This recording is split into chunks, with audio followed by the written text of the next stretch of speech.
Bonjour, bienvenue dans la série sur les échecs. Alors, donc toujours sur le gain d'espace. Ici, on a vu le coup des 4 des 5 dans la position précédente, dans le cas précédent, et cette poussée est souvent liée à un gain d'espace et à une efficacité accrue des pièces.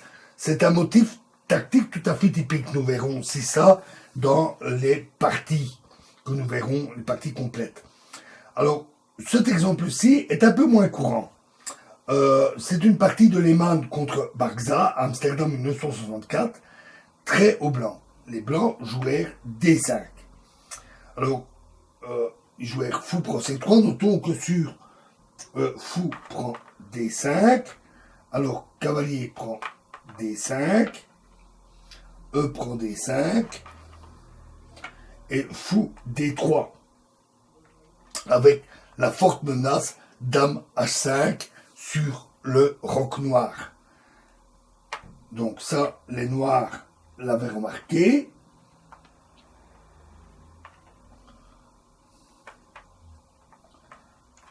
Et donc après D5, pour éviter ça, ils échangèrent d'abord le cavalier.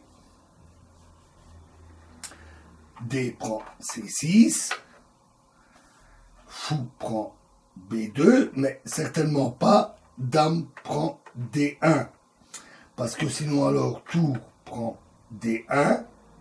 Et si fou prend B2, c'est une erreur, car fou A6, fou E5 et tour D7 suivi de C7 et le pion passé décide. Donc remettons les pièces.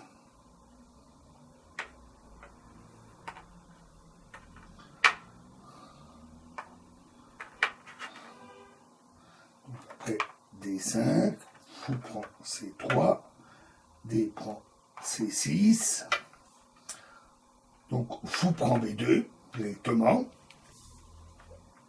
dame G4 échec, roi H8 et tour D1. Donc dame C7 et fou prend E6. Un très bon coup. Évidemment, si F prend E6, alors la tour en D7 et gagne. Il y a à la fois menace de mat et attaque de la dame. Donc tour G8, dame H3, tour G7, tour D7. Maintenant, si dame, on va échanger les tours, ce sera plus facile.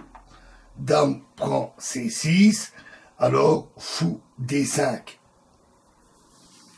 Avec attaque de la dame et positionnement du fou pour venir attaquer le roi. Donc, dame F4. Tour prend F7. Tour prend F7.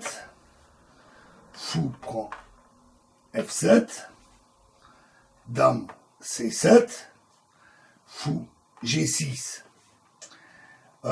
Maintenant, si les noirs avaient joué tour D8, suivi ensuite de fou E5, cela aurait été un peu meilleur. Ils ont commis une faute, ils ont joué d'abord fou E5, mais ça c'est une erreur, parce qu'alors tour D1, tour G8 et tour D7. Et les noirs abandonnèrent. Il y a non seulement menace de mat, mais aussi attaque de la dame. C'est terminé. Voilà, et nous verrons un autre exemple dans la prochaine vidéo. Je vous remercie.